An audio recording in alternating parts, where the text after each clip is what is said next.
Squid Game, at last, the third season has finally concluded online. This is the story and I really hope you enjoyed it. Now, as is tradition, I'll tell you everything you didn't know about the third season of Squid Game. This will be interesting and definitely informative. You're on the Movie FANATIC channel. Let's go. So, answers to important questions and details you might have missed. Well, let's start with the masks. One of the most interesting categories of characters this season is of course the VIPs, who mostly watch the games from afar, using their status and wealth to look down on the players. In the first and third seasons, they wear golden animal masks to hide their identities and maintain ambiguity. Although in the third season, their faces were actually shown inside the game. This means they don't hide their faces from each other.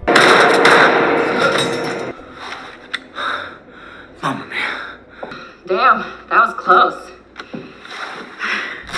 Good thing I like to go hunting. Still, they follow the masquerade rules while watching the games in the main hall.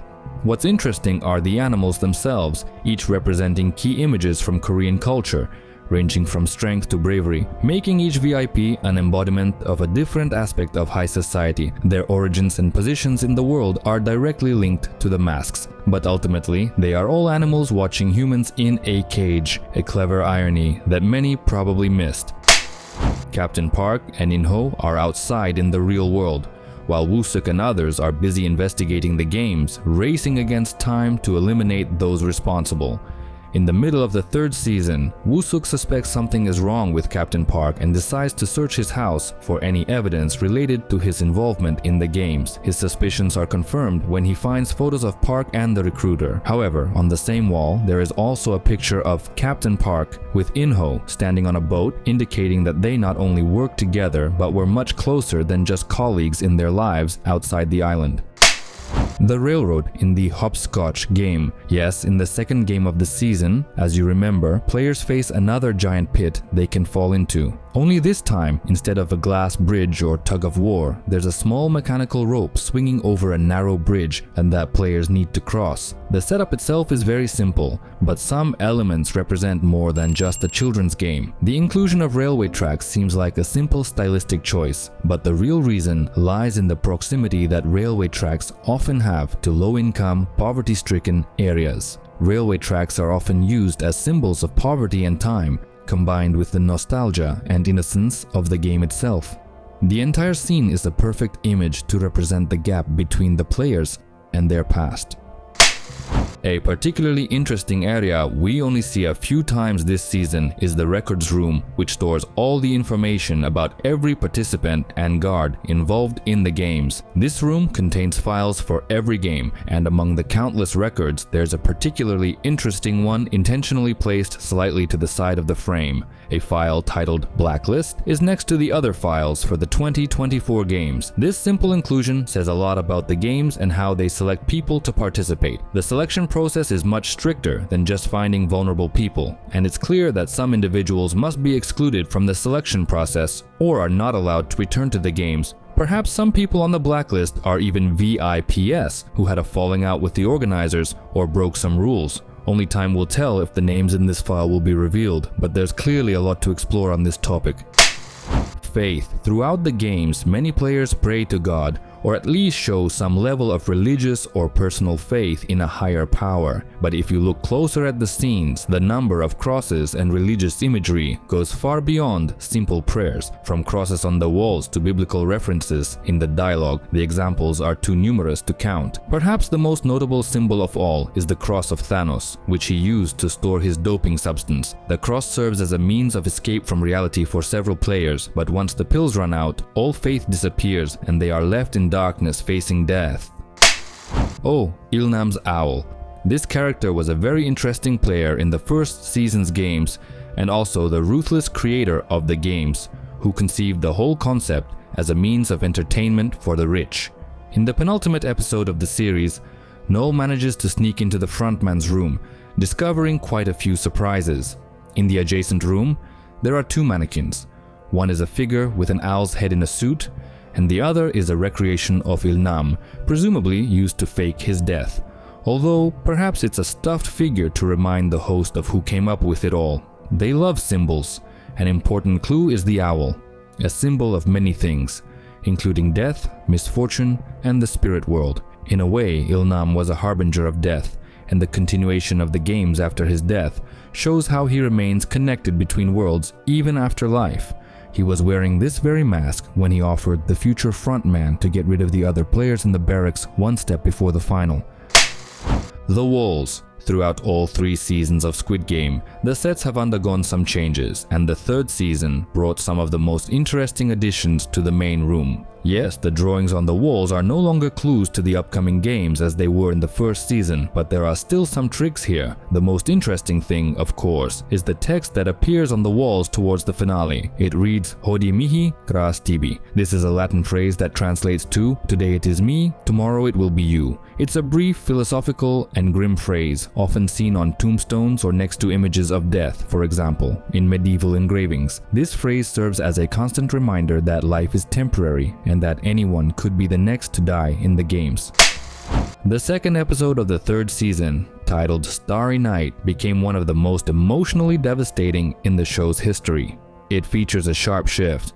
From the beginning of the season, it seemed that familiar and strong characters like Hyunju or the mother-son duo Gamja and Yongsik would make it to the final, but the game of hide-and-seek in the maze turns into a mass tragedy. Hyunju, showing rare empathy and selflessness, saves 2 allies, the pregnant Junhee and the naive Gamja, but is killed by a treacherous stab in the back when she returns for them. She was a true fighter to her very last second. Unfortunately, it's clear she couldn't have gotten out of this game any other way. Next, one of the show's most touching portrayals crumbles. Gamja, trying to protect Junhee from her own son, kills Yongsik with a secret weapon she herself had told him about before this game. Afterward, she commits suicide out of guilt and a sense of the meaninglessness of saving the newborn child. This storyline is shocking not only for its twist, but also for its emotional depth. A mother willing to do anything for her son ends up losing both him and her own life.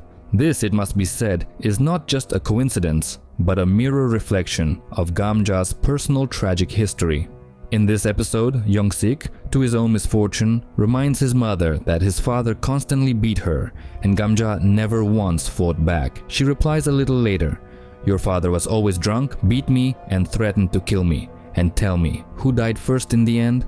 Half an hour later, Gamja emotionally returns to the horror of her youth, when she lived in fear of a cruel tyrant with a small child in her arms. Only here, instead of her husband, it's her son, and instead of herself, it's the young mother, Junhee. An absolutely mirrored situation. Yes, she later failed to cope with her emotions and found no reason to stay in this world, but at that moment, she obviously couldn't have acted differently and not broken this vicious cycle by killing her son.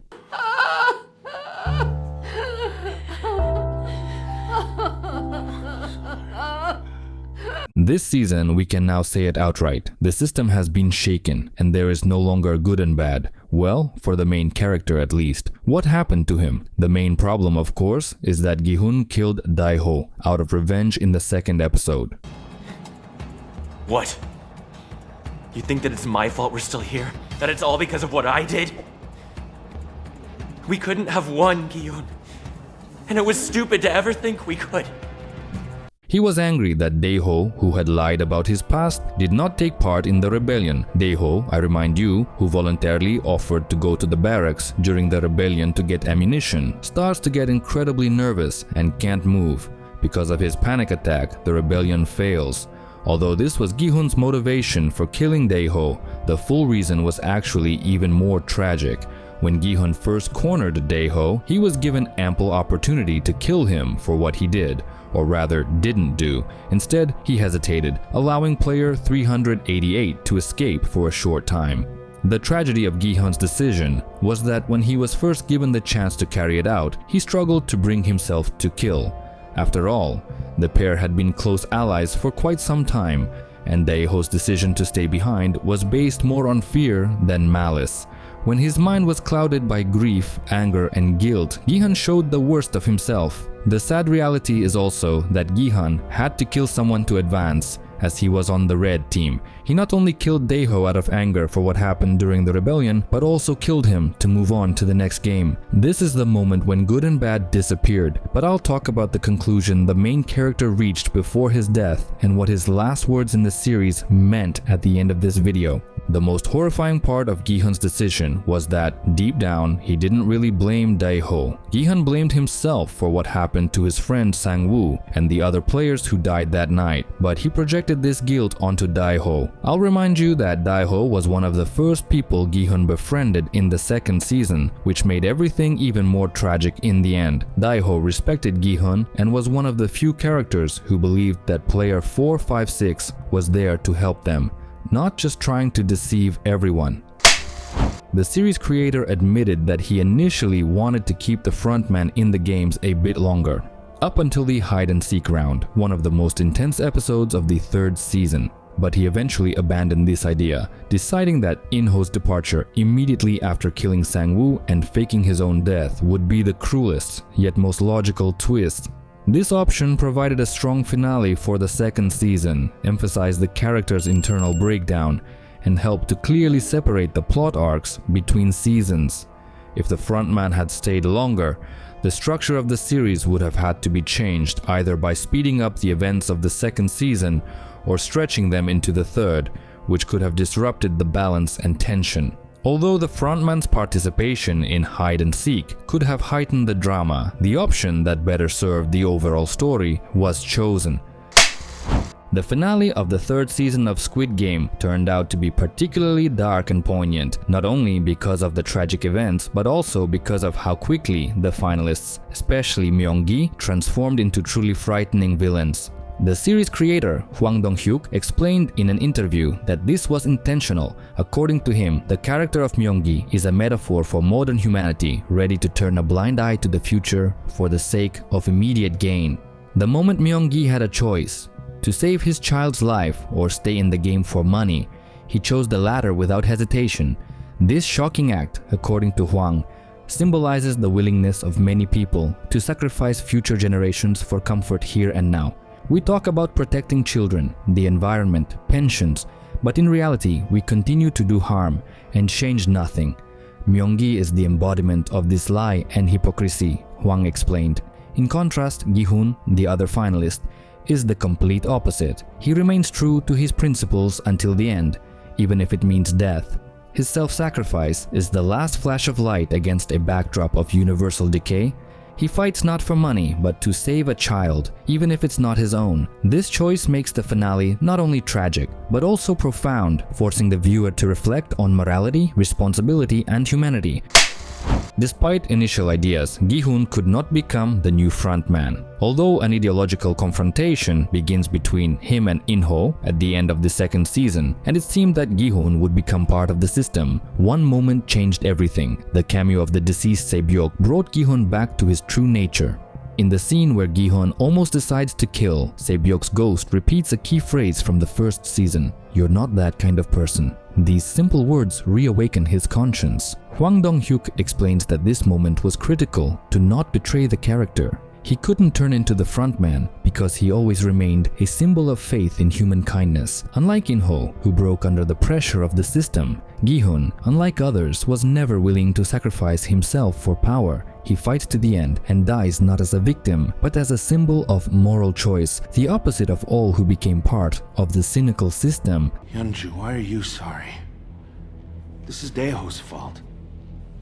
Come on, I saw it, my mom saw it, everyone here saw what happened. Actor Park Sung-hoon couldn't help but comment on the tragic death of Hyun-ju, who became a favorite character for literally every viewer. Hwang called her death an embodiment of humanity, explaining that many people in real life bury the same values as Hyun-ju, fearing they will cost too much. Park emphasized that his character's motivation shifted from a personal goal, gender reassignment and a new life, to protecting the weak, and that's what made her act heroic. This scene was particularly emotional and significant for the actor, partly because of the role's importance for minorities.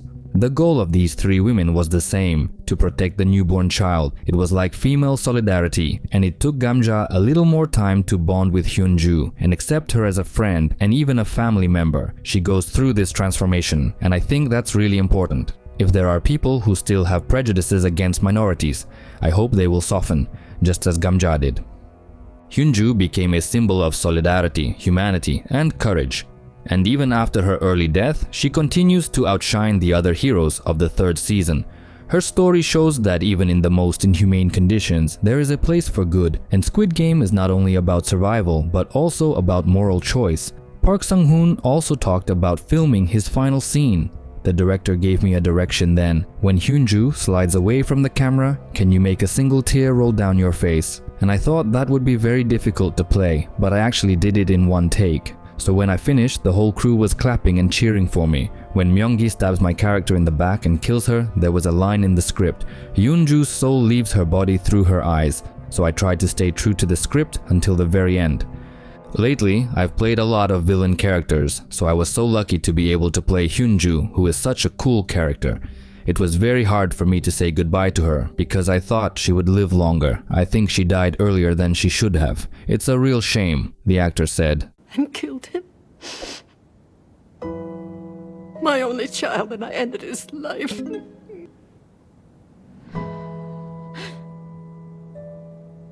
The series creator recently shed light on Gi-hun's fragile psyche after the rebellion and how he needed to escape the immense guilt that led him to commit a terrible sin.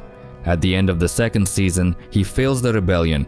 He loses people, including, of course, his best friend. But I wanted to dig even deeper in the third season.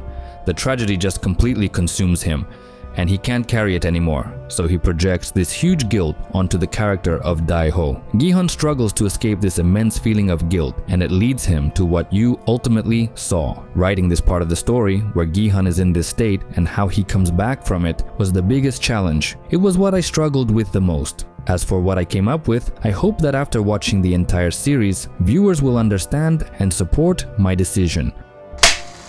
The third season finally reveals how In-ho became the frontman and why he is the one in charge. His journey began when he won the 28th games dishonestly by agreeing to Il-nam's secret offer to kill the other participants before the final round. Yes, instead of fairly and justly taking the prize money, In-ho won without playing the final game. Instead, he chose the cowardly path and cheated. This decision was a turning point when In-ho abandoned his humanity for survival and money. His brutality in the killings showed that he was ready to be not just a winner, but part of the system. And that's what made him the ideal candidate for the role of frontman. The winners of other games were clearly not so cold-blooded. Flashbacks in the 5th episode of the 3rd season show how he accepted this path, moving further into the darkness. His internal conflict is particularly evident in comparison with Gi-hun, who, despite similar suffering, retained his empathy and remained human. In-ho, on the contrary, became a symbol of the phrase, "the hurt others." He transformed his pain and humiliation into his newfound power and became an instrument of the system. And we'll target you and the baby in the next game. Isn't that what you plan, to amuse your masters until the end? The finale of the 3rd season makes this confrontation particularly clear. In-ho offers Gi-hun the same choice he once received, hoping he too will break. But in this case, it didn't work. The fact that the same offer is made in both the 28th and this Squid Game suggests that the most promising participants are given this exact proposal before the final game.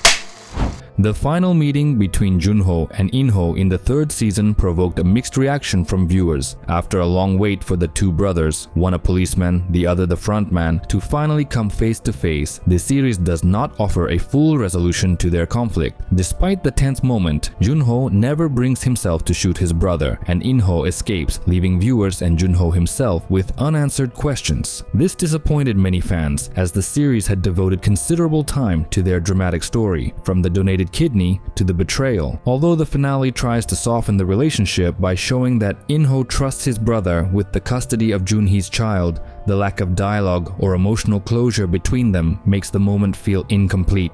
The story's conclusion leaves a feeling that the potential was not fully realized, especially considering how important Inho had become to the game's structure. Some fans, however, believe that the undisclosed details of his past and the ambiguous ending could form the basis for a separate spin-off about the frontman. It must be said that talks of this spin-off have been around for a long time, and just recently the actor and director hinted in the Netflix special Squid Game: The Conversation that a series called Frontman might indeed be filmed soon. Said hand over the baby!